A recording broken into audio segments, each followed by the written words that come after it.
Good morning, students. My name is P. Ramakrishnan Das, lecturer in English, Dr. LHR Government Degree College, Mylavaram. The topic that we are going to discuss today is syllabification and word stress. Before we get into the topic, it is very important for us to know what a syllable is exactly. A syllable is a unit of pronunciation that can be uttered as a unit. It must always be having an vowel present in it. There can be a consonant, there cannot be a consonant, but there must always be an vowel present in a syllable. So we'll get clarity by looking at the examples given here.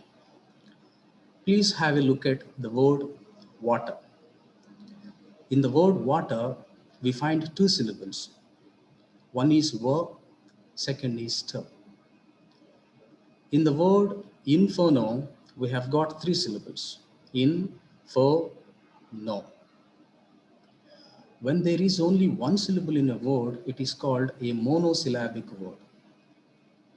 When there are two syllables, it is called disyllabic word. When there are three syllables, we call it trisyllabic word or multisyllabic word. So, please have a look at the following examples. Wa, t, in, for, no, three syllables. Ma, ha, bha, rat, four syllables. So, as we look at these examples, we can clearly identify that each syllable is divided either with a dot or with a dash. So by this we understand that the convention of separating one syllable from the other is we keep either a dot or a dash between the syllables. So here we see wa is separated from t by keeping either a dot or a dash. This process of separating a word into syllables is called syllabification. So the definition of syllabification is that separation of a word into syllables is syllabification. Now we will see what is word stress and how this word stress is connected to syllables. We know that English is a stress-timed language. Each word in English language receives stress, which is different from Telugu, in which we don't find any stress. What is stress? Stress is nothing but an additional prominence given to a particular syllable in a word. We make it more prominent, we make it more strong by keeping stress on a particular syllable. How can this be done? How can this prominence be given to a particular syllable in a word? By applying the following three components, we make a particular syllable prominent in a word. That is loudness. The syllable that is receiving accent will generally be pronounced with extra breath force, greater breath force. And the second is the length. The word, the syllable which is receiving the accent will generally be longer than the any other syllable in the word. The vowel will be a bit longer compared to the other syllables. The next is the pitch change. Now, we can see these examples. Examination. I am pronouncing the word without keeping any stress or accent on the syllable. But in fact, when it receives stress, it is to be pronounced as examination. Here, biology, teacher, capacity. So in the word capacity, it is the syllable pa which is receiving accent. In the word examination, it is nay, the syllable nay, which is receiving accent or stress. In biology, it is O. It is pronounced with much length. We can understand this by looking at these examples. Now, we'll come to the concept of the rules that may help us at the time of marking stress. They are, the first rule is the words with weak prefixes are accented on the root. The weak prefixes are this A, this BE, COM, DE, all these are called weak prefixes. We know what a prefix is. Prefix is something that is attached to a word at the beginning, at the left side. Pre is the beginning. Something that gets attached to a word at the beginning is called a prefix.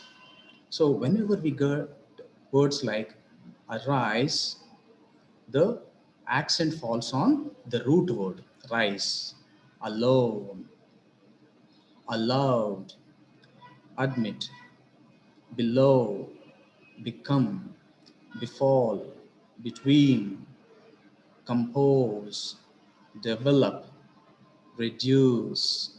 So this is the first rule. The first rule is that whenever we find weak prefixes, the accent will be on the root. The second rule is the inflectional suffixes like ed, es, ing will not affect the stress pattern. Inflectional suffixes like ed, es, ing will not affect the stress pattern. For example, if we look at these words, recommend, when it is added with inflectional suffix ed, the stress is on the same syllable. Recommended, relate, related, submit, submitted. Same is the case with es also. Compose, composes, disease, diseases, focus, focuses. And now we shall have a look at this ing. Advance, advancing, commit, committing, happen, happening, reason, reasoning. So by looking at all these examples, we come to a conclusion that the addition of these inflectional suffixes will not affect the stress pattern. The stress will fall on the same place as they were before. Next, we will move on to the next slide. The next rule. The next rule is very simple. That is, words ending in ION take accent on the penultimate syllable. Okay. Here, we shall understand what a penultimate syllable is.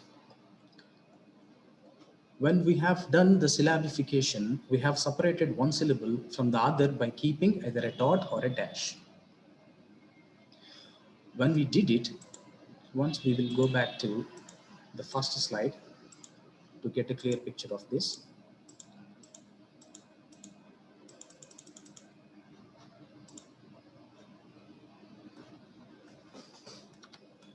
Yes, here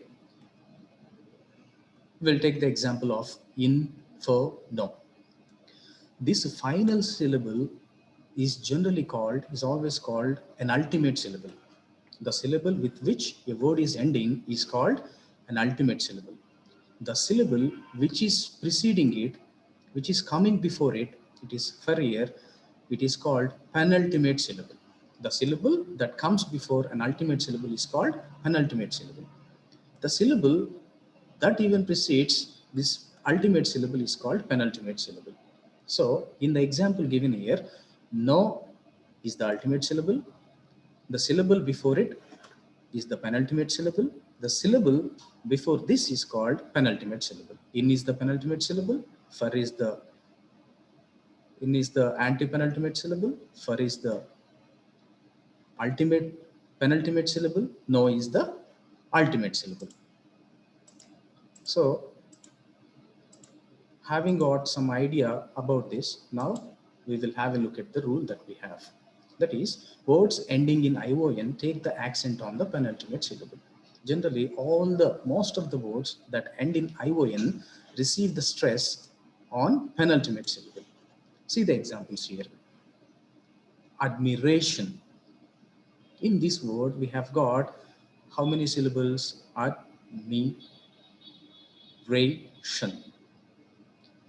The penultimate syllable is re here because shan is the ultimate syllable and the syllable that is preceding it is called penultimate syllable. So the stress will fall on the penultimate syllable, that is re, admiration. The same is the case with all the remaining words also. Preparation, preparation. Shan is the ultimate syllable, re is the penultimate syllable. So since the word is ending in ION, we are keeping the stress on the penultimate syllable. The next is application, application. Here also, shan is the ultimate syllable, K is the penultimate syllable. So we have given the accent to the penultimate syllable. Determination, examination, decoration, station, nation. Look at these words. Station. How many syllables do we think this particular word has? It has two syllables. They are station. Shan is the ultimate syllable and the syllable which is preceding it is stay. So we have given the stress on stay. Next, rule number 4. The words ending in ik, ICS, IAL, and IOUS take the accent on the penultimate syllable. See, the words ending with ik, terrific, apologetic, sympathetic. The words ending with ICS, phonetics, phonetics. Here also, again, the stress is on penultimate syllable. Organics. These are the words that end with ICS. Next is the words that end with IAL. The words that end with IAL. Right. Partial, controversial, confidential. Here also the stress will come on the penultimate syllable, the syllable which is before the last syllable, that is ultimate syllable. IOUS, curious, glorious, pious, notorious. In the word curious, we have got two syllables. Curious. Rious is the ultimate syllable. Q is the penultimate syllable. Since we have been following the rule that all the words that are ending in IC, ICS, IAL, and IOUS take the accent on the penultimate syllable, we have given the stress on Q, curious, glorious, pious. Look at the word notorious. How many syllables are there in the word notorious? No, torious. So the penultimate syllable is to. Next, we'll move on to the next one. The words ending in ITY, ICAL, the anti-penultimate syllable will be stressed. The anti-penultimate syllable is the syllable which is preceding the ultimate syllable, the third syllable from the right side. Ability, generosity, capacity, electricity, futility, nickel. So these are the rules that we have discussed so far, and we shall have a look at this self, a words ending in self or selves. In this case, the ultimate syllable will be stressed always. Myself, himself, themselves, herself, yourself, ourselves. These are the exercises that we need to work on after the completion of this session. I hope you have understood the concept. Thank you. Thank you very much.